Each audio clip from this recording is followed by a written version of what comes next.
मला काय येतं हे दाखवण्यासाठी माझं नाटक नाही, मला काय येत नाही हे तपासण्यासाठी माझं नाटक आहे. खरं सांगायचं तर मुळशी पॅटर्न हा जो शब्द आहे हा त्या माहितीपटामुळे आला. मला असं वाटतं आमची जी पिढी आहे ही एका मधल्या कालखंडामध्ये अडकली. आपण म्हणतो खरं मराठी माणूस नाटक वेडा वगैरे, हे वाक्य खरं तर बदलायला पाहिजे. मराठी माणूस जेव्हा नाट्य शहाणा होईल त्या दिवशी पासून दिवस चांगले येतील.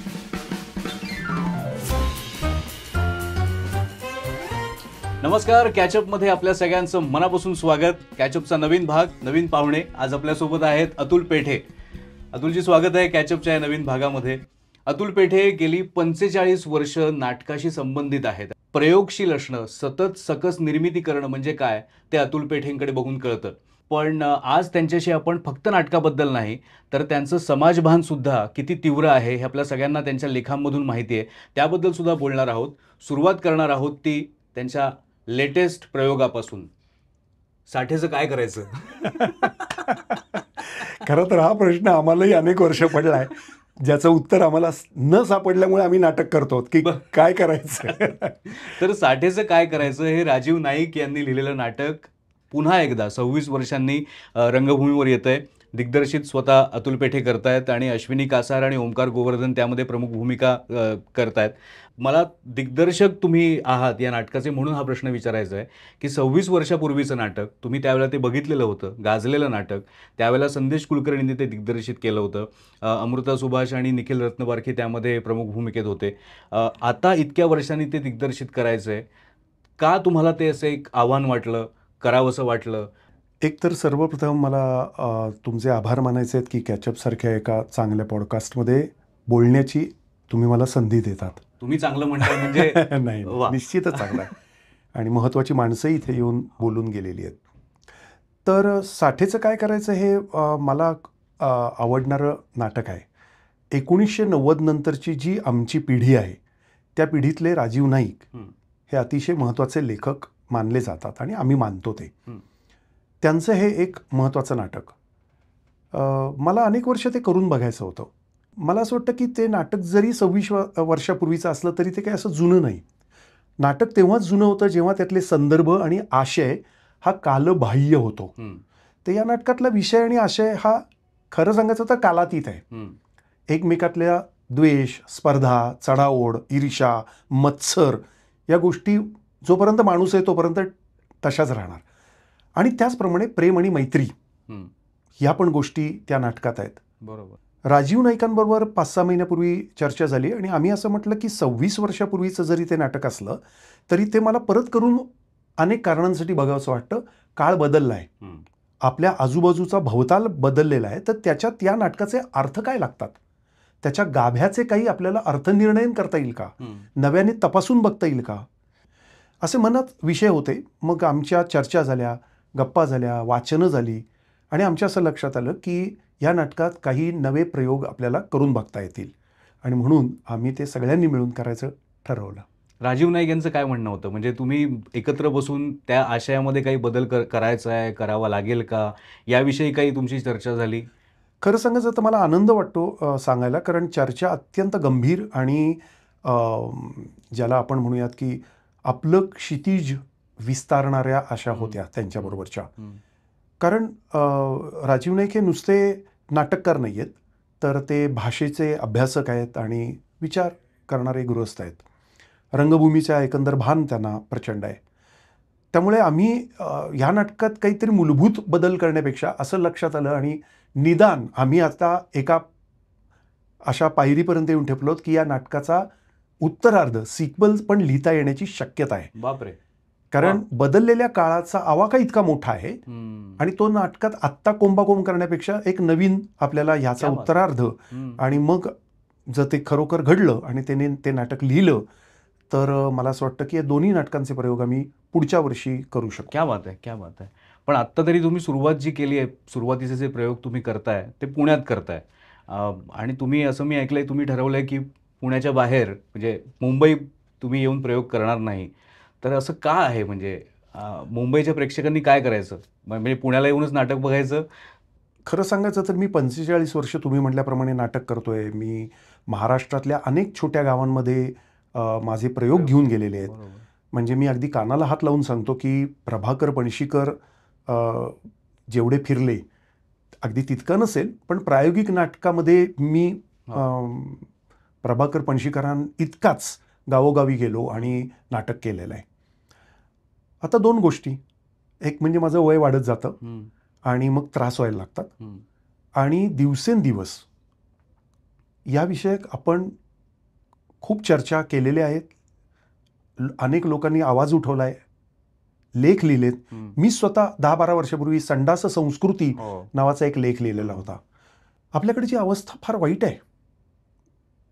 म्हणजे आपण म्हणतो खरं मराठी माणूस नाटक वेडा वगैरे, तर हे वाक्य खरं तर बदलायला पाहिजे. मराठी माणूस जेव्हा नाट्य शहाणा होईल त्या दिवशीपासून दिवस चांगले येतील. अनेक गावातली इकोसिस्टीम ही नष्ट झालेली आहे. म्हणजे एकमेकांवर अवलंबून असलेल्या अनेक गोष्टी असतात, परिसंस्था असं आपण ज्याला मराठीत म्हणतो, ती नष्ट झालेली आहे. त्याची अनेक कारणं आहेत. 1990 नंतर तर हा कालखंड आपण ज्याला म्हणतो जागतिकीकरण, खाजगीकरण, बकालीकरण सगळीकडे येत गेलं. गावागावात दारूचे गुत्ते आहेत, पण गावागावात नुसतं नाट्यगृह नाहीत, पुस्तकाची दुकानं नाही, ती अवस्था आहे. म्हणजे आज काय 36 जिल्ह्यांमध्ये जर मोजली तर 30 सुद्धा पुस्तकाची दुकानं नाहीत, ही आपली अवस्था आहे. वाचनालयाची काय अवस्था आहे, मराठी शाळांची काय अवस्था आहे. त्यामुळे प्रेक्षक घटत गेला. नाटक करणारे रंगकर्मी तिथले कमी होत गेले, लेखक कमी होत गेले. म्हणजे मी एक साधं उदाहरण देतो की मी नाशिकला गेलो तर तिथे तात्यासाहेब शिरोडकर होते किंवा आमचे कानेटकर होते, पण त्याच्या बरोबरीनेच तिथे लिहिणारे आमचा विवेक गरुड सारखा माणूस असेल किंवा अजून तिथले 4 लेखक होते. हे टप्प्याटप्प्याचे जे आपल्याला मार्गदर्शक भेटतात एखाद्या गावामध्ये, मग त्या अनुषंगानं जी इकोसिस्टीम म्हणजे मेकअपवाला असतो, लाईटवाला असतो, म्युझिकवाला असतो, कॉस्ट्युमवाला असतो, छोटंसं थिएटर असतं, आपल्या शाळेमध्ये नाटक बसवणारी माणसं असतात, ही सगळी जवळजवळ आता नष्ट झाली. ही एक दुर्दैवाची पण गोष्ट आहे. मुंबई सारख्या शहरात जर बघितलं तर नवीन नवीन नाट्यगृह बनत आहेत, सुसज्ज नाट्यगृह किंवा रिनोव्हेशन होत आहेत, नूतनीकरण होऊन पुन्हा ते नाट्यगृह लोकांच्या समोर येत आहे. ते सुसज्ज नाही असं तुम्हाला वाटतं का? म्हणजे नाही, अजिबात नाही. कशा अर्थाने? म्हणजे कारण जे लोक व्यावसायिक रंगभूमीवर काम करतात ते प्रशांत दामल्यांपासून मुक्ता बर्व्यांपर्यंत सगळेजण आरडाओरडी मोठ्या थिएटरविषयी करत असतात की जिथे टॉयलेट्सची व्यवस्था सुद्धा नीट नाही. ह्या झाला एक भाग. आणि मोठी थिएटर्स म्हणजे फक्त थिएटर्स नसतात, तर आमच्यासारखे जे प्रायोगिक रंगभूमीवर काम करणारे असतात. आता त्या मुंबईचाच जर तुम्ही विषय काढलात तर मीच तुम्हाला प्रश्न विचारेन की छबिलदास का बंद पडलं? छबिलदास नावाची एक संस्था होती, शाळा होती, तिथे प्रयोग व्हायचे आणि किती नवीन प्रयोग झाले. ती लॅबोरेटरीसारखी विजया मेहता डॉक्टर लागूनपासून तुम्ही जे माणसं घ्याल आज जी महत्वाची आहेत ती त्या छबिलदासपासून आली. मी तर ऐकलं अमरीश पुरींनी पण तिकडे प्रयोग केले, अमोल पालेकरांनी तिथे, सत्यजित दुबेंचे म्हणजे आधे अधुरेचे प्रयोग तिथे झालेले आहेत. बरोबर. ते बंद पडलं. मग आविष्कार संस्था गेली माहीमच्या शाळेत, ती इतकी संकुचित होती. आता आविष्कारची जागा पण गेली आणि आज मुंबईमध्ये प्रायोगिक रंगभूमीसाठी जागा नाही. मी मुंबईमध्ये तुमच्या हायू नावाच्या ठिकाणी एक प्रयोग केला होता. आपण साधारण ज्या खोलीत बसलोय त्या 8-10 फुटाच्या खोलीमधलं एवढंच थिएटर होतं, स्टेज, आणि तिथे आम्ही प्रयोग केला. अतिशय गंभीर अवस्था आहे ही, मुंबईची सांगतोय. त्यातल्या त्यात पुण्यात बरं आहे, कारण पुण्यामध्ये थोडीशी काय होतं की आम्ही शाळा कॉलेजेसमध्ये हॉलमध्ये प्रयोग करायचो. पुढे सुदर्शन नावाची संस्था स्थापन झाली, म्हणजे थिएटर, महाराष्ट्र कल्चरल सेंटरचं. त्यांच्यामुळे ज्योत्स्ना भोळे थिएटर झालं, त्यांच्यामुळे श्रीराम लागू रंगमंच अवकाश निर्माण झाला आणि प्रदीप वैद्यांनी द बॉक्स, बॉक्स 2 आणि छोटे असे थिएटर्स काढली. त्यामुळे पुण्यातलं जे प्रायोगिक रंगभूमीचं पेव आहे ते प्रचंड प्रमाणात गेल्या 4-5 वर्षात वाढलेलं आपल्याला दिसतं. आता हे एकदा वाढलं, आधी कोंबडी आधी का अंड आधी असं तसं, तर दोन्ही एकदमच असावं लागतं. कारण ती जागा नसल्यामुळे रंगकर्मी आपापल्या खिशातले पैसे घालून वाटेल तिथे प्रयोग आजपर्यंत करतातच आहेत, गावोगावी करतायत. परंतु एखादी जर छोटीशी जागा, एखादं ठिकाण जेव्हा असतं तेव्हा त्या ठिकाणाला, म्हणजे जसं पृथ्वी थिएटर आहे, आता हे पृथ्वी थिएटर प्रायव्हेट आहे, कपूर फॅमिलीनी ते बांधलेलं आहे, पण त्याच्यामुळे जी तयार झालेली एक व्यवस्था होती आणि त्याच्यातनं अनेक रंगकर्मी जे तयार झाले ते अफाट होते. एका बाजूनी गव्हर्नमेंटची सबसिडी नाही, एका बाजूनी प्रायोगिक रंगभूमीला कोणी वाली नाही. म्हणजे काही वर्षापूर्वी तुम्हाला आठवत असेल दामू केंकरे आणि विजय तेंडुलकर यांनी डोक्याला काळ्या पट्ट्या बांधून प्रायोगिक रंगभूमीला जागा द्या. आता नुसती जागा असूनही उपयोगाचं नसतं, तिथे त्या पद्धतीची माणसं लागतात. तुमच्या असं लक्षात येईल खरोखर जरा हे कठोर आहे हम्म. मूल्यमापन, परंतु ज्या वेळेला अशोक अनाडे, पु ल देशपांडे वगैरे NCPA मध्ये होते हम्म. तेव्हा बघा तुम्ही मराठी नाटकं कुठली आली. रंग अंतरंग नावाचं त्यांचं मासिक निघायचं. हम्म. शेकडो कार्यशाळा तिथे झाल्या. बरोबर. त्यांच्यानंतर मात्र कशी उतरती कळा लागली ते आपण बघतो. हम्म. त्यांच्यामुळे आम्ही मराठी नाटक मुंबईत करायला लागलो, कारण ते पैसे द्यायचे, अत्यंत अगत्याने बोलवायचे. हम्म. आज ती अवस्था मुंबईची खरोखर कठीण आहे. पण मग एकीकडे मुंबईत आपल्याला दिसतंय की बंगल्यात सुद्धा नाटक होताना दिसतंय. छोटे छोटे बंगले आहेत वर्सोव्यासारख्या ठिकाणी, तिथे नाटक होताना दिसतंय. किंवा नीता अंबानी कल्चरल सेंटर आहे, तिथे एक छोटं थिएटर बनवलंय, जिकडे मी असं ऐकलंय की प्रायोगिक नाटकं तिकडे होतात.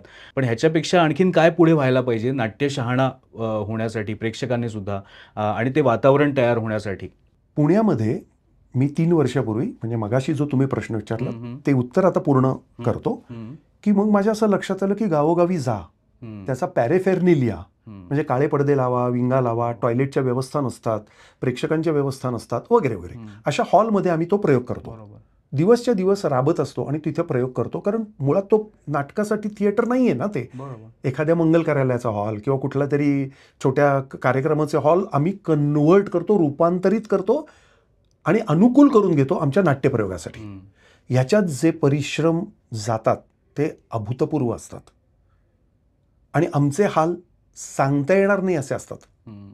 तुम्ही विचार करा की जे थिएटर नाही आहे त्यामुळे त्या हॉलला दोष देता नाही येणार, बरोबर. कारण त्यांनी तो काही थिएटर म्हणून बांधलेलं नाही. मग टॉयलेट नसते नटांना, हम्म. प्रेक्षक आत येतात, मग नटांनी जायचं कसं तिकडे आणि शू कुठे करायची? हा साधे गोष्टी आ वासून उभ्या असतात. हम्म. असं मला गावागावात जेव्हा कळायला लागलं तेव्हा मी थकलो आणि मी असं म्हटलं की आता मला जे करायचं होतं ते माझं करून झालंय. हम्म.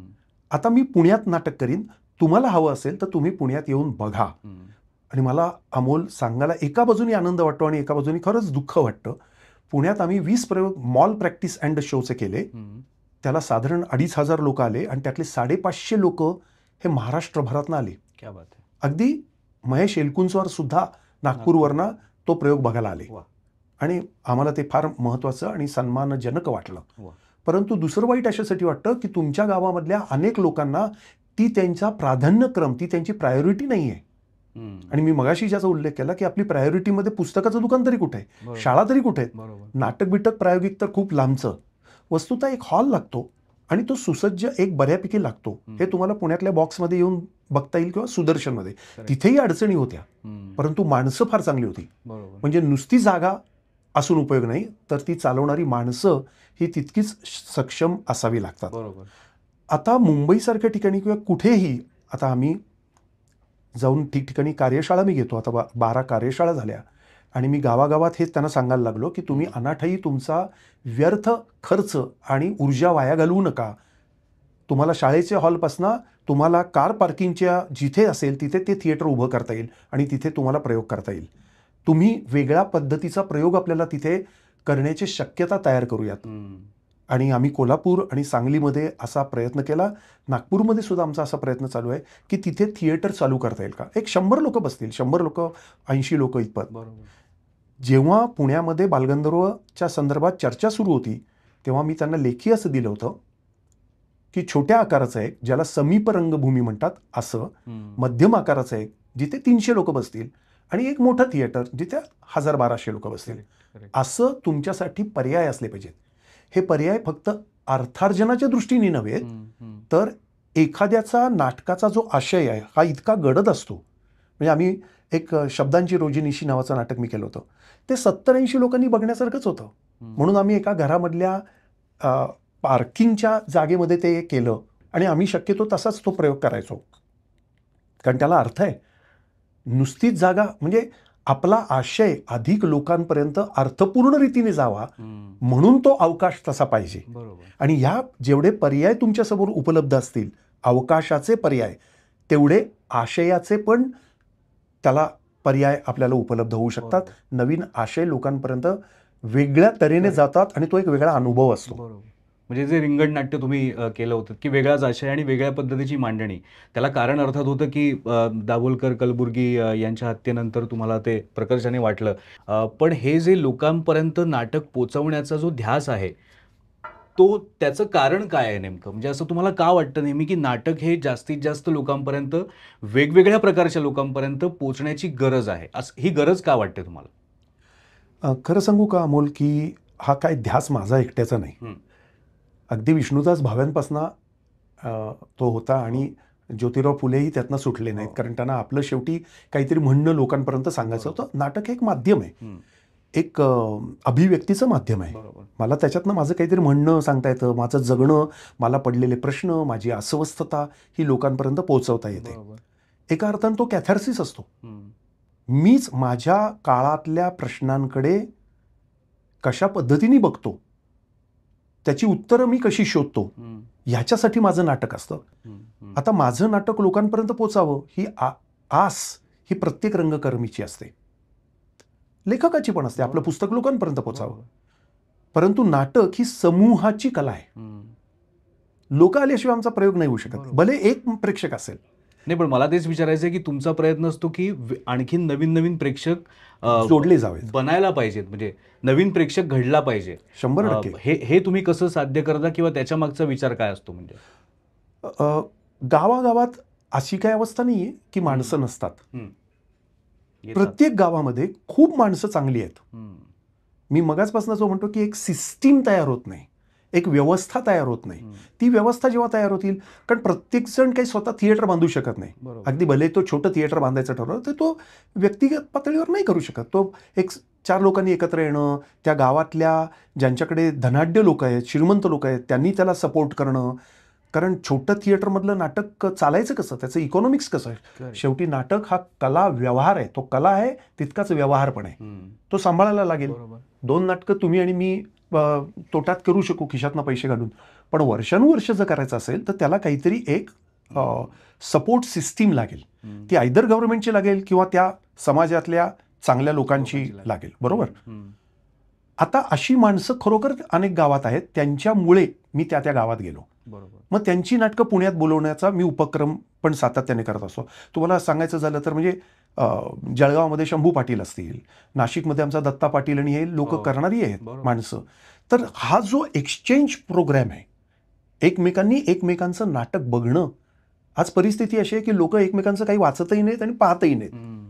तर आपापल्या एका बेटावर लोक काम करत असतात. तर मला असं वाटतं ही बेटं स्वतंत्र नसतात, ती एकमेकांना जोडली गेलेली असतात. हे जे इंटरडिसिप्लिनरी आहे, ज्याला आपण मराठीमध्ये आंतरशाखीय संबंध वाढवणं जे आहे, हं.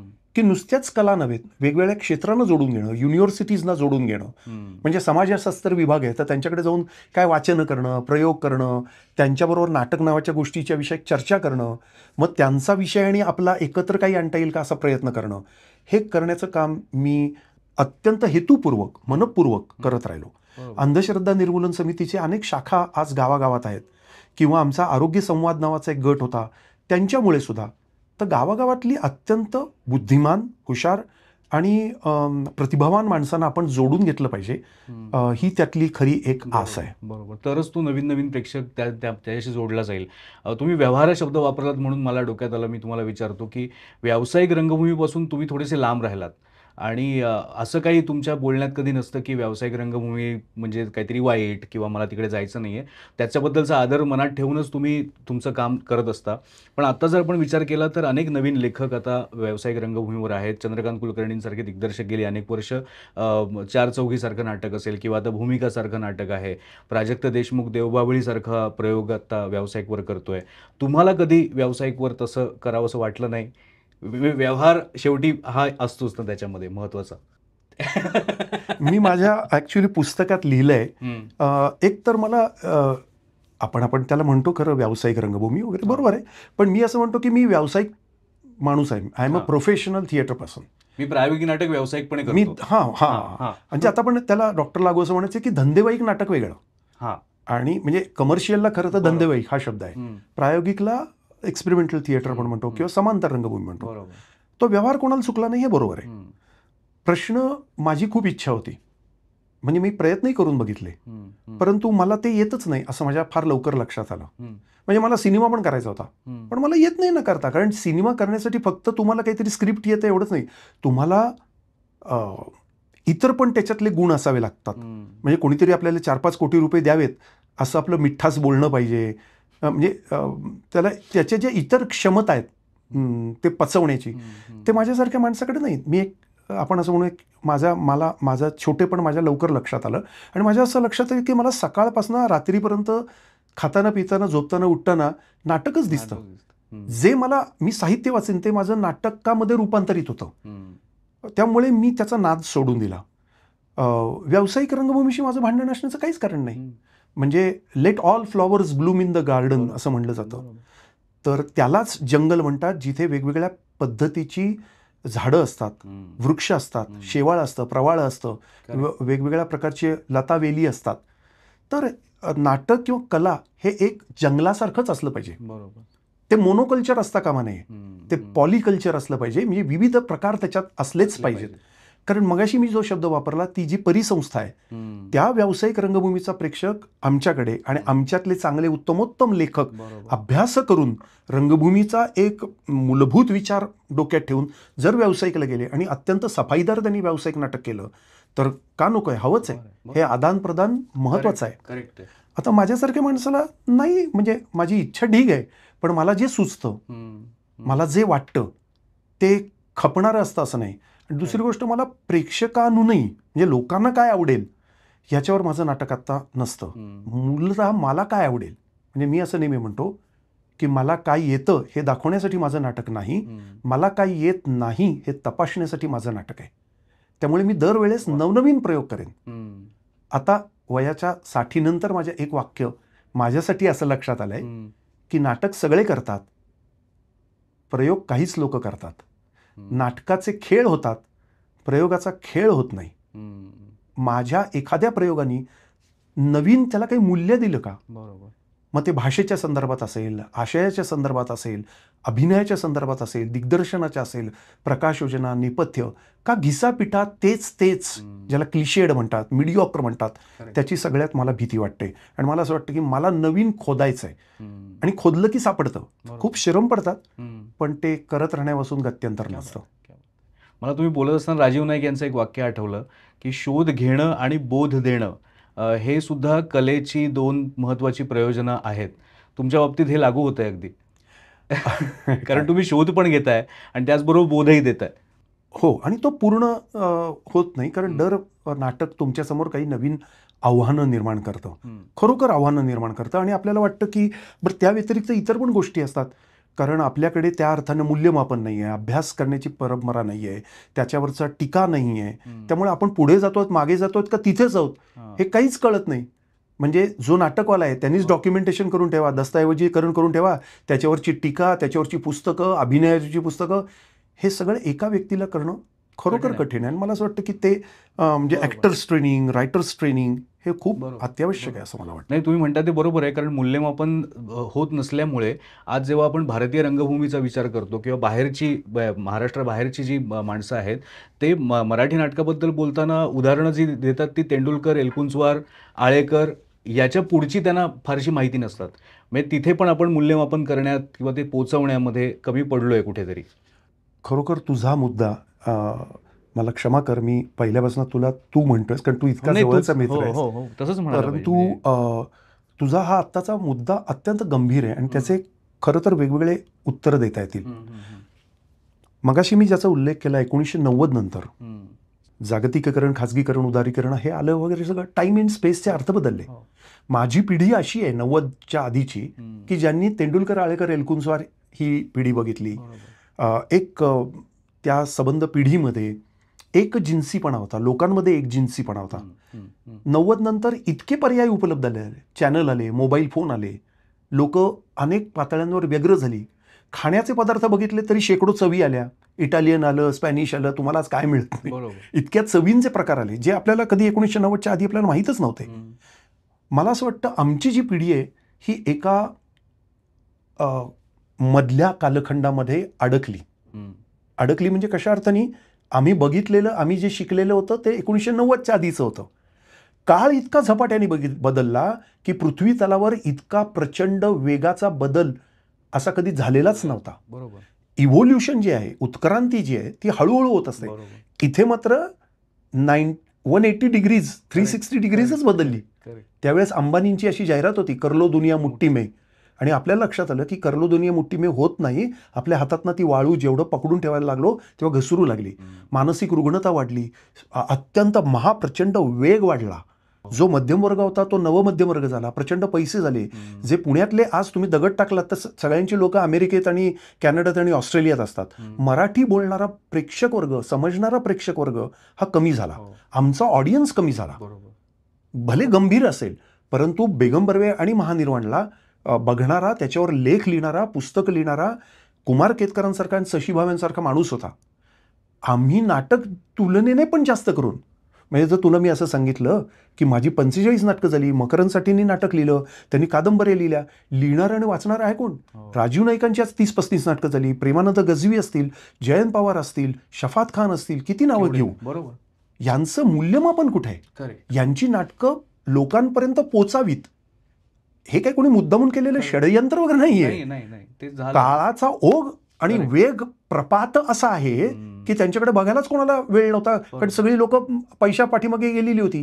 जो मध्यम वर्ग नाटकाला जायचा तो नाटकाला जायलाच लागला नाही आता.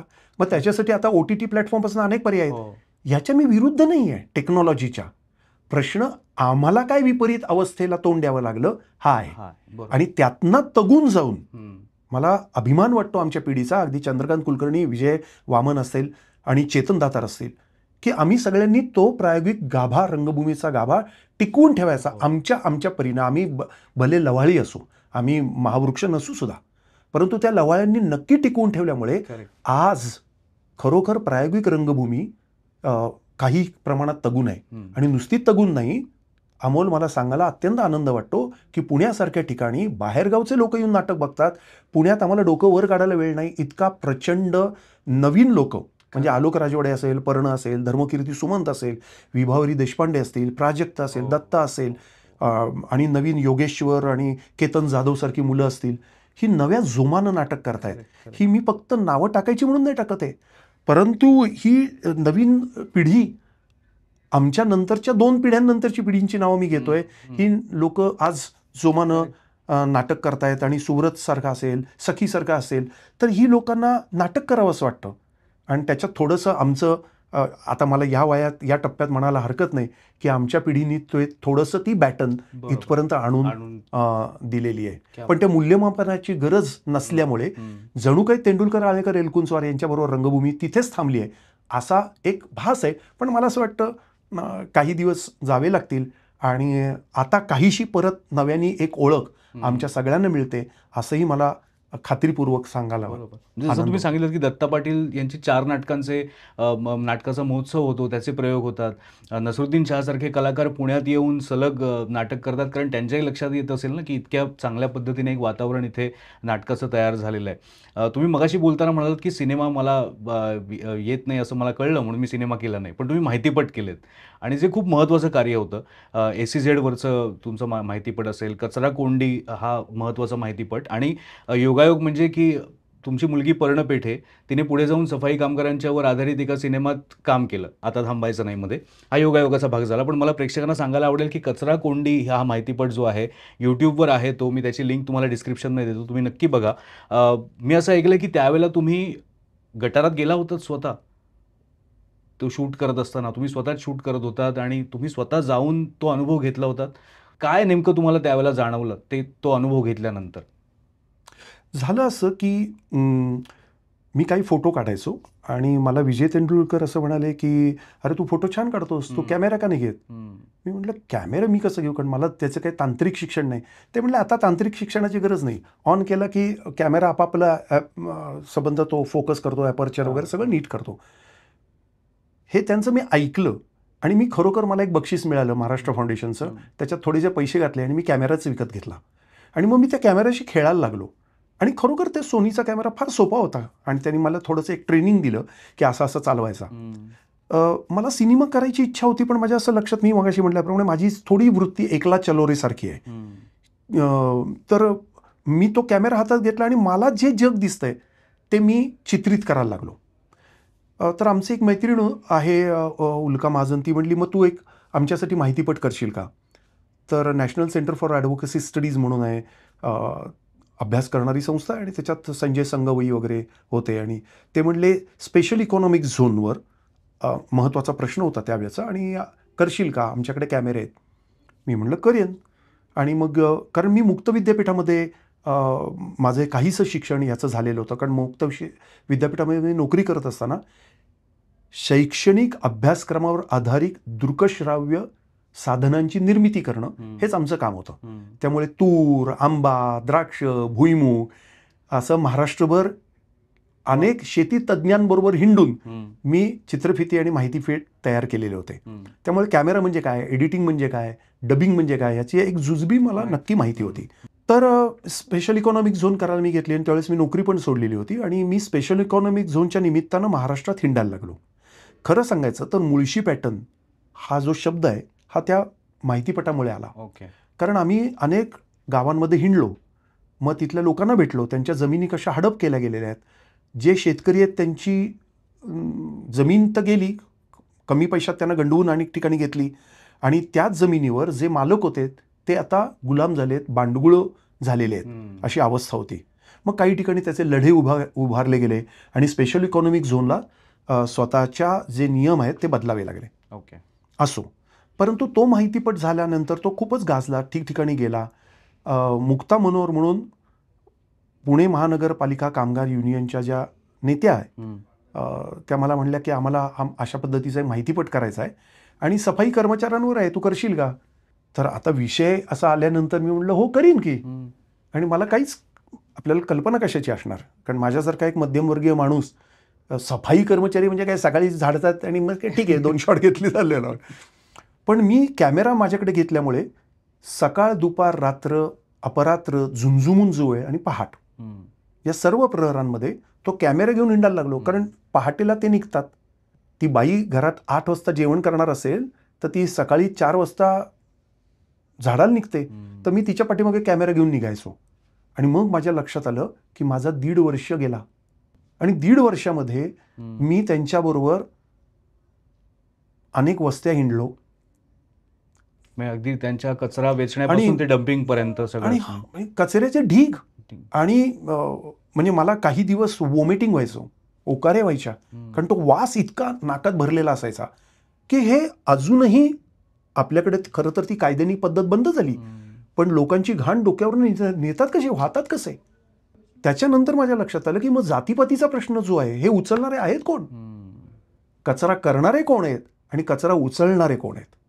समाजामधल्या ही जी उतरंड आहे प्रचंड जातीची, ही माझ्या त्यावेळेस जास्त ठळकपणे लक्षात आली. काय चाल असेल साधारण 2005च्या दरम्यान. आणि तर त्यांच्याबरोबर त्या सफाई कर्मचाऱ्यांबरोबर मी हिंडायचो, त्यांच्या घरी जायचो. त्यांची शैक्षणिक अवस्था, त्यांची सामाजिक अवस्था, त्यांची राजकीय अवस्था, त्यांची आर्थिक अवस्था गंभीर आहे. व्यसनं आहेत प्रचंड, आणि व्यसनं केल्याशिवाय त्यांना गटारात उतरता येत नाही.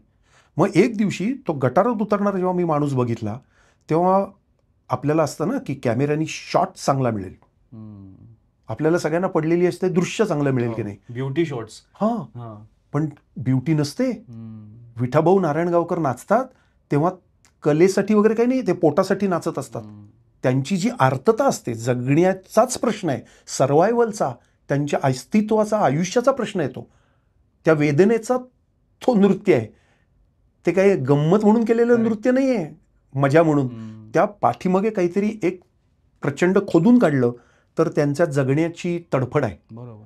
हे गटारात उतरलो ज्या दिवशी, आणि गटारातनं मी बाहेरचं जेव्हा जग बघायला लागलो, आणि मुंग्या पडत होत्या, चावत होत्या, गटारातली घाण होती, तो माझ्यासाठी शॉट राहिला नाही. कारण त्या व्ह्यू फाइंडरमधनं बघताना मीच मला बघायला लागलो की मी कोण आहे. 2 वेळचं आपल्याला जेवायला मिळतं ह्याची सुद्धा लाज आणि शरम वाटावी, आणि हे पुण्यासारख्या ठिकाणी, आणि हे सगळे माझ्याच आजूबाजूचे लोक होते. तर माझा तो दिवस माझ्या बदलाचा होता. त्या दिवशीपासून माझा आवाज बदलला, माझ्यात असणारी तुच्छता बदलली, मी जगाकडे वेगळ्या तऱ्हेने बघायला लागलो. आणि मग तो कचरा कोंडी हा शब्द, म्हणजे मुळात कचरा कुंडी हा शब्द आहे, पण तो कॉईन आम्ही केला की कचरा कोंडी, की कोंडीच आपल्या सगळ्यांची झाली. पुढे त्याच लोकांना घेऊन मी सत्यशोधक नावाचं नाटक केलं. नाटक केलं तुम्ही, बरोबर. आणि तो असा काळ होता की ज्यावेळेला पुण्यामध्येच डम्पिंग ग्राउंडवरून एकीकडे आंदोलनं आणि आमच्या गावात नको, ह्यांच्या गावात असं काहीतरी चालू होतं. म्हणजे ते एक प्रचंड. वेगळंच हे आणि होतं. त्याच्यामध्ये जे संघटित कामगार आणि असंघटित कामगार, हो, हो, हो. म्हणजे ज्यांची लिहिलेले नाही आहेत, ज्यांचं मस्टरवर सह्या नाही आहेत, नाव नाही आहेत, ते कामगार गुदमरून अजूनही मरतात. हे कारण तशी वाचलं की उपकरणच आपल्याला नाही त्यांना दिलेली, काही त्यांना म्हणजे सोयीच त्यांच्या नाहीत. म्हणजे अजूनही 70 वर्षानंतर एखादा कामगार ग्लोव्ज आणि मास्कसाठी भांडत असेल हम्म. तर खरंच आपण हा विचार करण्यासारखा आहे की आपला विकास झाला का, करेक्ट, करेक्ट, करेक्ट. आणि बरोबर. विकासाची व्याख्याच आपल्याला परत बदलायला लागेल. बदलायला लागेल. बरोबर. नाही, म्हणून मी म्हटलं की आता थांबायचं नाही हा सिनेमा तुम्ही बघितला असेल, ज्यामध्ये एक वेगळ्या प्रकारचा प्रश्न सफाई कामगारांचा जो आहे तो पुढे आला. पण प्रत्यक्षातलं त्यांचं जगणं कसं आहे ते तुम्हाला अगदी थेट आणि ह्याच्यात बघता येईल, कचरा कोंडी या माहितीपटात. तुम्ही तेंडुलकरांवरती सुद्धा माहितीपट केलात, त्यांच्या लिखाणावरती. त्यांनी जी हिंसेची व्याख्या केलेली आहे त्याच्याबद्दल त्या माहितीपटात बरीच चर्चा आहे. सध्या काही माहितीपटाची योजना आहे का डोक्यामध्ये? म्हणजे इच्छा खूप आहेत, खरंच हम्म, सांगतो. हम्म. म्हणजे परंतु अ, म्हणजे तेंडुलकरांवर म्हणजे एक अशी इच्छा होती की अरे आपण तेंडुलकरांचं मूल्यमापन करूयात, हो. कारण इतका मोठा लेखक आहे तर त्या मोठ्या लेखकाचंच मूल्यमापन केलं पाहिजे आणि हम्म. अनेकदा कठोर पण केलं पाहिजे. म्हणून आम्ही खूप खटपट करून तेंडुलकर, आळेकर यांच्यावर मी फिल्म्स केल्या. पुढे अ, अ, जळगावच्या जैन ठिबक सिंचनच्या भंवरलाल जैनांनी मला बोलवलं आणि आम्ही बहिणाबाईं चौधरींवर फिल्म केली वगैरे. तर करायची खूप इच्छा आहे. अनेक लोक दुर्लक्षित आहेत. म्हणजे त्याच्यासाठी मी एक छोटासा एक प्रकल्प सुरू केला होता आणि त्याच्यामध्ये अशोक केळकर, KR दाते यांच्यावरच्याही माहितीपट आम्ही तयार केले. हम्म. पण परत तिथे तेच आहे की आपल्या असं लक्षात येईल की गेल्या काही कालखंडामध्ये चॅनल्स, त्यांचे रिपोर्ट, ताज वगैरे आता सगळंच उपलब्ध झालं. त्यामुळे माहितीपट करणाऱ्या ज्या NGOज होत्या, कारण NGOज पण घाला आला, NGOज बंद पडायला लागल्या. बरोबर. आज स्वयंसेवी संस्था गावागावातल्या ज्या फार चांगल्या काही कार्यरत होत्या, उघड आहे, चांगल्याबरोबर काही वाईटही असतील, Correct. काही त्याचे फायदे गैरफायदे पण घेत असतील, बरोबर. उघड आहे. बरोबर. पण परिस्थिती अशी झाली, कायदे असे झालेले आहेत की आज त्या स्वयंसेवी संस्था नामशेष व्हायला लागल्या आहेत. हम्म. लोकांची ऊर्जा वेगवेगळ्या प्रकारे, म्हणजे तुम्हाला असंही दिसेल बघा अमोल, की एका काळामध्ये अभय बंगपासनं ते आमचे आत्ता डॉक्टर अहंकारी गेले, किती डॉक्टर्स होते की जे खेडेगावात जाऊन हम्म. समाजसेवा म्हणून आपला डॉक्टरकी करायचे. बरोबर. आज तसे डॉक्टर्स जायलाच तयार नाहीत. म्हणजे आता हॅलो मेडिकल फाउंडेशन तयार आहे हॉस्पिटल, परंतु त्या हॉस्पिटल चालवायला डॉक्टर नाहीत. हम्म. पण एका काळामध्ये तुम्हाला ते स्मिता कोल्हे आणि किती मोहन देशपांडे वगैरे ही सगळी जी डॉक्टर लोकांची फळी आहे, अनंत फडके वगैरे, ही आपल्याला दिसेल. आज ती फळी नाही. हम्म. आता मी माहितीपट करण्यासाठी मला जे पैसे लागतील ते बघणारा प्रेक्षक लागेल, आणि हे दाखवायचं कुठे? हम्म. तुम्हाला खोटं वाटेल, आता सीड्या गेल्या, हो. डिव्हिड्या गेल्या, हो. आता कोण, म्हणजे आपल्याकडे कचऱ्यात फेकून द्याव्या लागल्या, ती यंत्रणाच बंद पडली. आणि आता जी टेक्नॉलॉजी इतकी बदलली की आता मला दाखवू कुठे आणि ते विकलं कसं जाईल? मी तुम्हाला स्वतःचाच खर्च करून ते स्वतःच्याच खर्चाने युट्यूबवर टाकायला लागेल, तोच एक पर्याय. पूर्वी माणूस केंद्रस्थानी होता, आता बाजार केंद्रस्थानी आहे. तुमचं बाजारात मूल्य काय आहे? तुम्हाला लाईक्स किती मिळतात याच्यावर तुमचं मूल्य ठरतं. तुम्ही कचरा काही द्या. त्यामुळे आता आपल्याला रील्स आणि आपण त्या बघण्याचं भागधेय आणि ते घाणेरडे फोटो हे बघण्याचं, कारण आता सगळ्यांनाच वाटतं आपण फोटोग्राफर आहोत, सगळ्यांना वाटतंय आपण काहीतरी एक मतं बदलणारे लोक आहोत, अभ्यासाची गरजच नाही, काम करण्याची गरजच नाही. तर तो प्लॅटफॉर्म मला सापडेना आणि मला असं वाटलं की एका वेळी मी किती गोष्टी करू. तर मला असं वाटतं की मला नाटक करता येईल. आणि माझ्यासाठी एक दिशादर्शक शब्द ठरला तो स्टीफन हॉकिन्सचा, की बेबी युनिव्हर्स मला आता केलं पाहिजे. की या कालखंडात, इतका चक्रावून टाकणाऱ्या कालखंडात, रोज TV आहे, चॅनल्स आहेत, बदा बदा बदा माहितीचा प्रचंड ओघ आहे, त्याच्यामध्ये मी करू काय? पेपर उघडला, TV लावला, बातम्या बघितल्या, राजकारण बघितलं की मन अत्यंत आपलं निराश होतं, उदास होतं. मग आपण करावं काय? तर काम तर करायचं आहे, पण मग असं विश्व, बेबी युनिव्हर्स तयार करूयात की ज्याच्यामध्ये मला शांतपणा लाभेल आणि मी काम करेन. तर मग म्हणून त्याच्यापर्यंत आपण पहिल्या मुद्द्यापर्यंत आलो की मग असं ठरवलं की नाही, मला एवढंच करता येईल, एवढं नाही करता येणार. आणि आपण जसे स्ट्रोक बदलतात, गांगुलीनी, तेंडुलकरांनी स्ट्रोक बदलले, शेवटी फील्डवर उभे होते पण स्ट्रोक बदलून त्यांनी उभ्या जागेवरनं 4 मारणं, 6 मारणं आणि सेंचुरी मारण्याचं ठरवलं. तसंच काहीसं आता मी असं ठरवलं की मी इथेच उभा राहीन. मी नाटकामधल्या अनेक गोष्टी करीन, काही लोकांपर्यंत मी जाईन, कार्यशाळा घेईन, त्याच्यातनं नवीन लोक, नव्या ऊर्जेची माणसं तयार करीन. हे माझं आता जास्त काम आहे. बरोबर. आणि हे तुम्ही खूप महत्त्वाचं सांगितलं कार्यशाळेबद्दल. मला ते तुम्हाला मुद्दामून विचारायचं आहे की गेल्या वर्षी तुम्ही परदेशात होतात, ऑस्ट्रेलियामध्ये होतात आणि तिथे परवा आमचा पोपटवारला याचं सादरीकरण तर झालंच, पण त्याच्याबरोबरीने तुम्ही कार्यशाळाही घेतलीत आणि तिथे काही लोक जमा झाले, त्यांच्याबरोबर नाटकाविषयी चर्चा झाली असेल, कार्यशाळा तुम्ही घेतलीच त्यामध्ये. त्या प्रेक्षकाशी संवाद साधताना तुम्हाला नेमकं कसं वाटलं? खरं सांगू का, खूप मजा आली. मला प्रेक्षक खूप आवडतात आणि मी उभ्या आयुष्यात प्रेक्षकांना दोषच दिलेले नाहीत. त्यांना माहीत नसणं हा काही त्यांचा गुन्हा नाही. त्यांना माहीत आपण करून दिलं पाहिजे. मी आजपर्यंत जे जे प्रयोग केले, अगदी वेटिंग फॉर गोदोचा वाईमध्ये सुद्धा प्रयोग केला, बुलढाण्यात केला, बीडला केला, परभणीला केला, ही सगळे आमचीच गाव आहेत. पाथर्डीला केला. हजार हजार माणसं सत्यशोधक बघायला असेल आणि ते लोकांना नाटक बघायचं आहे, त्यांच्यापर्यंत जाण्याची यंत्रणा नाही आहे. हे पूल तयार केले पाहिजेत. तर त्यामुळे मला प्रेक्षक वर्ग नेहमीच महत्त्वाचा वाटतो आणि छान असतो आपण जर त्यांना लोकांना काय बघायचं असतं. खरं तर लोकांना काहीतरी नवीन बघायचं असतं आणि थोडं त्यांना टोचलेलं आवडतं. आणि दुसरी गोष्ट त्यांना महत्त्वाचं वाटतं तुमची सिन्सिअरिटी, की हे किती तन्मयतेने नाटक करतायत. आपल्याला राहुल द्रविडची बॅटिंग का आवडते? कारण तो अत्यंत तन्मयतेने, सिन्सिअरली लोक बघतायत म्हणून नाही, तो त्याला मजा वाटते आणि तो गुंग होऊन, मग्न होऊन त्याचा तो खेळत असतो. तसं आपण मग्न झालेली कुठलीही व्यक्ती, एखादा मग्न झालेला स्वतःच्या कामात गर्क असणारा माणूस बघायला, लहान मुलगा बघायला जितकं मज्जा वाटते, छान वाटतं आणि आपण अनेक वेळ बघत बसतो त्याच्याकडे, तसे मला असं वाटतं की लोक बघत असतात. त्यामुळे लोकांविषयीचा माझा अपार विश्वास आहे. आता ऑस्ट्रेलिया किंवा मी लंडनलाही प्रयोग केला, ॲम्स्टरडॅमला प्रयोग केला. आम्ही तिथे फिरायला गेलो होतो त्यावेळेस आणि कोणीतरी सांगितलं की आता अतुल पेठे येत आहेत, महाराष्ट्र मंडळ आहे, कराल का? मग करू.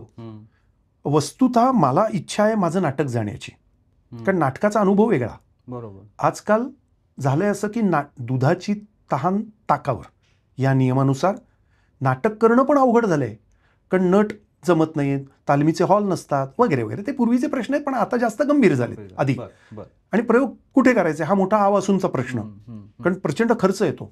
मग लोक कशाची तहान भागावर येतात तर वाचनं करतात, अभिवाचन. आता अभिवाचनाचं पेव फुटलंय आणि अभिवाचनालाच काही लोक नाटक समजतात. तर असं नाही, नाटक करण्यासाठी वेगळी शक्ती बौद्धिक आणि मानसिक आणि भावनिक लागते. प्रत्यक्ष उभं राहून सगळं शरीराचा वापर करून तुम्हाला रंगमंचावर एकमेकांना भिडायचंय, म्हणून जिवंत कला आहे. म्हणून ते सामर्थ्य लागतं आणि ते संबंध तुम्हाला आठवत करायचंय, ते जिवंत असल्यासारखं करायचंय, याला ताकद वेगळी लागते. ठीक आहे, पण आता वाचनही करतात लोक, त्याला माझं काही आक्षेप असण्याचं कारण नाही. त्या निमित्तानं जरा मराठी बरं बोलतील, लोक मराठी ऐकतील, ते ठीक आहे. परंतु त्यांना मी असं म्हणत होतो, प्रदेशातल्या लोकांना असं 5-6 वेळा आमचं झालं होतं की अहो तुमचं नाटक आलं पाहिजे अमेरिकेत. मग आम्ही म्हणायचो की सत्यशोधक आहे, मग ते म्हणायचे की 10-15 लोक नकोत, तुम्ही हे नाटक 3च लोकात करा, 4 लोकात करा. तर हे मी करू शकत नाही. नंबर 2, माझ्याबरोबर जो परभणी, बीड आणि नांदेडला माणूस येणार आहे, माझा रंगमंच व्यवस्था कलाकार असेल, तर त्यांनाही नेलं पाहिजे, त्यालाही आमची तयारी होती. मग लोकांचा पुढचा प्रश्न येतो, हे आम्हाला आवडेल का? आता काय आहे, प्रत्येकाच्या जगण्यामध्ये ना एक सेन्सॉरशिप आहे. जे सेन्सॉर बोर्ड असतं ना, ते 4 लोक ठरवतात की लोकांनी काय बघावं. जणू काय आपल्याला डोकं नाही, आपल्या खांद्यावर आपलं डोकं आहे, आपल्याला बुद्धी आहे ना, काय बघायचं काय नाही बघायचं, काय खायचं काय नाही प्यायचं, याचं सरकारने नसतात नियम घालून द्यायचे. हे आम्ही ठरवू, उत्सव बघू आणि आम्ही डिस्कार्ड करू की अरे नाही बघायचं, नाही खायचं. पण सेन्सॉर बोर्ड आपल्याला लागतं. पण सेन्सॉर बोर्ड ते काही उपयोगाचं नसतं, कारण जेव्हा प्रत्यक्ष हल्ला होतो तेव्हा ते सेन्सॉर बोर्ड काही करत नाही. हे आता समांतर झाली आहेत, कारण त्यांना त्यांचं अस्तित्व दाखवायचं असतं. त्या पार्टीला काळं कुत्रं विचारत नाही, त्यामुळे 2 दगडं मारल्यामुळे त्यांचं लक्ष जातं. टीव्हीवर दाखवणार तुम्ही आणि वर्तमानपत्रात त्यांचं नाव येणार. तो सॉफ्ट टार्गेट ते असतं. आता अशी सेन्सॉर बोर्ड छोटी छोटी आपल्या मनात पण असतात. लोकांना हे कळणार नाही अशी एक पुंगळी असते. लोकांना काही सातत्याने फक्त पु ल देशपांडे आणि प्रशांत दामले बघायचे आहेत का? म्हणजे प्रशांत दामले बघावेतच, त्याचा माझा आक्षेप नाही, पण जगात इतर पण आहे ना काहीतरी. बरोबर. म्हणजे जसे बापू काळे आहेत तसे भालचंद्र नेमाडे पण आहेत, अरुण कोलटकर आहेत, त्यांची कविता कधी ऐकणार, आमची नाटकं कधी बघणार, आणि त्या नाटकांना तुम्ही सामोरं त्यांना का जाऊ देत नाही आहात, कारण ती कमिटी ठरवते. असो, पण ते त्यांना हळूहळू कदाचित केव्हा तरी लक्षात येईल, कारण शेवटी ते त्यालाही कंटाळतील. सारखे ते विनोद करून सारखं हसायचं आणि सारखी मज्जा ग बाई मज्जा, आणि मज्जा तर येत नाही. एकदा मज्जा आली तर मग 5-6 वर्ष तरी ती मज्जा टिकायला पाहिजे ना. सातत्याने कशी मज्जा रोज उठून मिळणार. तर त्यामुळे ते नसल्यामुळे नाटक होऊ शकलं नाही. पण तिथे माझा एक मित्र होता, त्याला सिन्सिअरली मला बोलवायचं होतं, निलेश म्हणून. तो तिथला लेखक आहे. बरं. मग आम्ही अशी, तो म्हणला फक्त तू एकटा येशील का? म्हणलं बरं, मग आता काय करूयात? मग कार्यशाळा घेऊयात. बरं, मग आता काय करायचं? मला तिथलं नाटक पण बघायचं आहे, त्या पैसे पण काय करायचं आहे? मग मी प्रयोग करतो. मग प्रयोग केल्यानंतर एकाच खुर्चीत बसायचं, लाईट लागत नाहीत, म्युझिक लागत नाही, दुसरा कलाकार लागत नाही, मज्जाच मज्जा. ते म्हणले या, सोपं आहे. मग मी 4 घरात जाऊन तिथे प्रयोग केले, बॉक्स ठेवले, त्याच्यातनं जे पैसे जमा होतील त्याच्यातनं आम्ही तिथली नाटकं बघितली. ला मामा थिएटर म्हणून आहे. ते ला मामा थिएटर मी मगाशी जे सांगितलं ते हायूसारखंच छोटं आहे. ही जगभर अशी चळवळ चाललेली असते. त्यांच्याकडेही रंगभूमीचे इतकेच प्रश्न असतात, पण त्याच्यावर उत्तरं काढणारी माणसं पण जगभर असतात. असो, मी माझ्या परीने एक उत्तर काढलं की तिथली जी एक 50 माणसं होती, मेलबर्नमधली आणि सिडनीमधली, कार्यशाळा घेतल्या आणि त्यांना प्रश्न असे विचारले मी, त्याच्यामध्ये चर्चा झाल्या की तुम्ही इथल्याच लोकांसाठी का नाटक करता, मराठी लोकांसाठी? कारण ते पण रडत होते, त्यांचेही प्रश्न आहेत, त्यांना जेन्युइनली नाटक करायचं आहे. पण मग कुठलं नाटक? इथलं कुठलं तरी एखादं नाटक घ्यायचं, ते करायचं, त्याचे परत तिथे 2 प्रयोग करणार, ते बघायला प्रेक्षक नाहीत, आले तर त्यांना कळत नाही, कारण त्यांची मुलं काही मराठी शिकत नाहीत, त्यामुळे त्यांना ढ कळत नाही, ते फ्रस्ट्रेट होतात. मग मी त्यांना म्हटलं की तुम्ही जेव्हा when you are in the Rome behave like Romans. तुम्ही ऑस्ट्रेलियन नटाला, तिथे अबओरिजिनल्स आहेत, तिथले आपण असं म्हणूयात आदिवासी लोक आहेत, तिथली वेगवेगळ्या पंथाची, जातीची, धर्माची माणसं आहेत, वर्गाची माणसं आहेत, त्यांना घेऊन त्यांचे प्रश्न, आणि तुम्ही तिथला एक ऑस्ट्रेलियन नट आणि तुम्ही का नाही नाटक करत? तुमचं नाटक तिकडे कसं जात नाही? आपलं नाटक तिथे ट्रान्सलेट कसं होत नाही? हे जर केलं तर तुम्ही ऑस्ट्रेलियन नागरिक व्हाल, कारण तुम्ही ऑस्ट्रेलियात राहता, हवा पाणी तिकडचं घेता, जेवण तिकडचं घेता. मग ऑस्ट्रेलियाचा झेंडा आपण महत्त्वाचा मानला पाहिजे. म्हणजे आपल्या देशाविषयीचा अभिमान वगैरे बरोबरच आहे, तो सार्थ आहे, तो पाळावा आपल्या मनात. पण हे जो संगम आहे याच्याविषयी द्विधा असण्याचं काही कारण नाही. त्यांनी आपलं मराठी नाटक वाढेल आणि तिकडचं ऑस्ट्रेलियन नाटक जर आपल्या मराठीत आलं तर ह्या रंगभूमीचं आदान प्रदानाची प्रक्रिया वाढेल. आणि काही लोकांचे डोळे लकाकले आणि मी त्यांना म्हटलं की ओके, आता आमच्याकडे शनिवार रविवार भेटतात, मध्ये सोमवार ते शुक्रवार भेटत नाहीत. म्हटलं ठीक आहे, मी तुझ्याच घरी येतो राहायला, तुला आवड आहे ना, तू घरी आलास रात्रीचा की आपण दोघं मिळून तालीम करू, आपण द्विपात्री घाशीराम कोतवाल बसू, अवघड काय आहे, आणि घराघरात जाऊन प्रयोग करू, मोठं थिएटर कशाला पाहिजे? आता माझ्या थिएटरच्या संकल्पना पण बदलल्या आहेत. मला कुठलीही जागा ही थिएटरमध्ये रूपांतरित करता येते, त्याच्यासाठी 800 लोकांचं थिएटर असण्याची गरज नाही. या नियमानुसार मी आता कुठेही जाऊन प्रयोग करतो. म्हणजे कोल्हापुरात आम्ही एक अंडर कन्स्ट्रक्शन इमारत होती, शाळा होती, तिथे जाऊन डबरचा प्रयोग केला. एक सांगलीमध्ये हॉल होता, तिथे जाऊन प्रयोग केला. किमया नावाचा जो आम्ही प्रयोग करायचो तो घराघरात जाऊन करायचो आणि अख्खं घरच वापरायचो. त्यांनी खूप मजा यायला लागली. माझ्यासारखे अजूनही 2-3 आहेत की जे असे घरात जाऊन प्रयोग करतात, चक्क 4 घर वापरतात, म्हणजे सेट वापरतात आणि खूप मजा येते. या सगळ्या याच्यात जो काम करणारा माणूस असतो ना, त्याला अभूतपूर्व आनंद मिळतो, कारण त्याला कमीत कमी कॉम्प्रोमाइजमध्ये ते नाटक आणि आपला आशय त्या लोकांपर्यंत पोहोचवता येतो. आणि ती लोक म्हणजे करोडो लोक नव्हेत. ही पण एक मराठीमध्ये मोठा भ्रम आहे की लोकांपर्यंत पोहोचणं. तर माझा प्रश्न असेल, लोकांपर्यंत म्हणजे किती? आपण अगदी म्हणूयात की व्यावसायिक नाटक लोकांपर्यंत पोहोचतं म्हणजे किती? आज पुण्याची लोकसंख्या 60-70 लाख. मराठीमध्ये मराठी प्रेक्षकवर्ग किती आहे? काही करोडोमध्ये. त्याच्या तुलनेत 0.5% सुद्धा लोक नाटक बघत नाही. मग कुठे लोकांपर्यंत पोहोचलं? बरोबर. तर लोकांपर्यंत पोहोचणं, मला असं वाटतं की तुम्ही जर वारीतल्या लोकांना विचारलं की तुम्हाला खरोखर तुकाराम कळला का, पोहोचला का तुकाराम, तर मला वाटतं त्यातले 1% सुद्धा लोक नसतील की ज्यांना तुकारामाच्या अभंगांचा अर्थ, ज्ञानेश्वरांच्या ओवीचा अर्थ सांगता येईल. त्यांना ते पाठ असतील, ते गुंगवून म्हणतीलही, त्याच्यात त्यांना आनंदही मिळत असेल, त्याच्याविषयी मी ते नाकारत नाही. आपण अर्थ खरोखर पोचला का? तो जर पोचला असता तुकारामाचा अभंग, तर अनेक आपल्या समाजामध्ये स्थित्यंतर झाली असतील. म्हणजे मग गाडगे महाराजांचं कीर्तन आज परत करावं लागलं नसतं.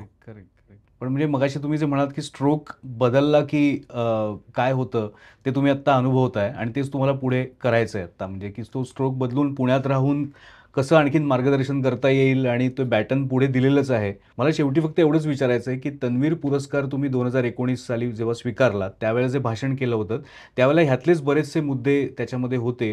थोडा निराशेचा सूर होता, तक्रारीचा सूर होता आणि तो अर्थात बरोबर होता. जे वास्तव आहे ते तुम्ही मांडलेलं होतं. आज जर तुम्हाला परत ते भाषण करायला सांगितलं 2019 सालचं, तर त्यामध्ये काही बदल होईल?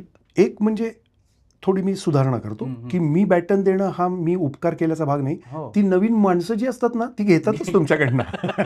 ते म्हणतात आता तुम्ही बाद झालात.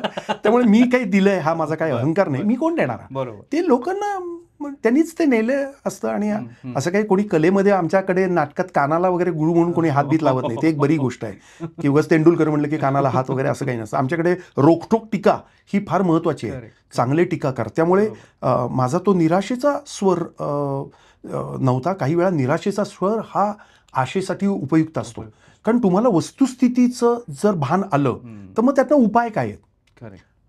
मी आज निराशाच्या परिस्थितीत बिलकुल नाही. एक तर मी निराशाजनक माणूसच नाही. मला निराशेने पछाडलेलंच नाही कधी.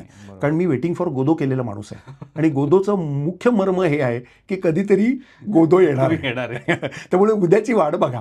त्यामुळे आपण आपली उद्याची वाट बघावी आणि आहे तो ज्या माणसं आहेत त्यांच्याबरोबर हसत खेळत जगावं. आपल्याला जे करता येईल तो आजचा दिवस छान घालवावा याच मताचा मी आहे. आणि महत्त्वाची गोष्ट म्हणजे मला असं अजून वाटतं की माझा निराशेचा स्वर तर सोडाच, पण गावागावात जाऊन कार्यशाळा घेणं, लोकांपर्यंत पोचणं, तिथले जे गंभीर लोक काम करतात त्यांच्यापर्यंत जाऊन पोचणं, त्यांना आशा देणं की अरे हे तुमच्याही गावात होऊ शकतं, याचा जो दृष्टांत आहे, याचा जो एक आपण म्हणतो की एक एक्झाम्पल आहे, एक उदाहरण आहे की तुम्हालाही करता येईल, मलाही करता येईल. आणि माझ्यासारखा एक सामान्य माणूस जो ज्याला काही मोठी हे नाही आहे की भयंकर पैसे लागतात किंवा नोकरी, मी नोकरी करता करता जगलो, आमच्या आधीची पिढी पण नोकरी करता करता जगली, सगळं यशस्वी होऊ शकतं. त्यामुळे मी असं म्हणेन मी अस्वस्थ आहे पण असमाधानी नाही. त्यामुळे माझं समाधान याच्यात आहे की मी जे केलं ते मला मजा आली, लोकांनी ते बघितलं, लोकांनी ते तारलं. बरोबर. म्हणजे नुसतं हे नाही तर माझं नाटक बघून अनेक लोकांनी मला देणग्या दिल्या, खिशातले पैसे दिले. मी त्यांची नावं इथे सांगू शकत नाही कारण त्यांना ती नाही आहेत म्हणून. पण एक माणूस आला आणि तो म्हणला की तुमचं नाटक अत्यंत महत्त्वाचं आहे, हे 5 लाख रुपये घ्या. आणि मी माझ्या ते पुस्तकातही डॉक्टर लागूंपासनं, अमोल पालेकरांपासनं अनेक लोकांचे उल्लेख त्याच्यात केलेले आहेत की ते म्हणले हे तुम्ही करताय फार महत्त्वाचं आहे. त्यामुळे समाजामध्ये तुम्ही जर अत्यंत मन लावून काम केलं तर तुम्हाला साथ देणारे अनेक लोक असतात. इतका सज्जड अनुभव आणि हा माझ्याजवळ दृष्टांत आहे आणि तो मला असं वाटतं मला पुरेसा आहे. नाही, खूप मजा आली तुमच्याशी आज गप्पा मारताना. मला आणि आपण खरं तर तुमच्या प्रत्येक कलाकृतीबद्दल अशा प्रकारच्या तासभराच्या गप्पा मारू शकतो. पण वारंवार त्यांनी जो पुस्तकाचा उल्लेख केला, नाटकवाल्याचे प्रयोग, हे त्यांचं पुस्तक सुद्धा तुम्ही आवर्जून वाचा. कारण हे आत्मचरित्र नाही आहे, तर त्यांनी गेल्या 3-4 दशकामध्ये जे प्रयोग केले, ते प्रयोग करत असताना त्यांना काय अनुभव आले, त्याच्यात त्यांनी काय वेगवेगळे विचार केले, कशी सगळ्यांची मदत झाली, काय नवीन पद्धतीने तंत्र त्यांनी अवलंबलं, हे सगळं तुम्हाला त्याच्यामध्ये वाचायला मिळेल. एक डॉक्युमेंटेशन आहे ते आणि त्यामुळेच ते खूप महत्त्वाचं आहे. तर सर, धन्यवाद. आणि मी अपेक्षा हीच करतो की आत्ता ह्याचे खूप जास्त प्रयोग होऊच देत, साठेचं काय करायचं.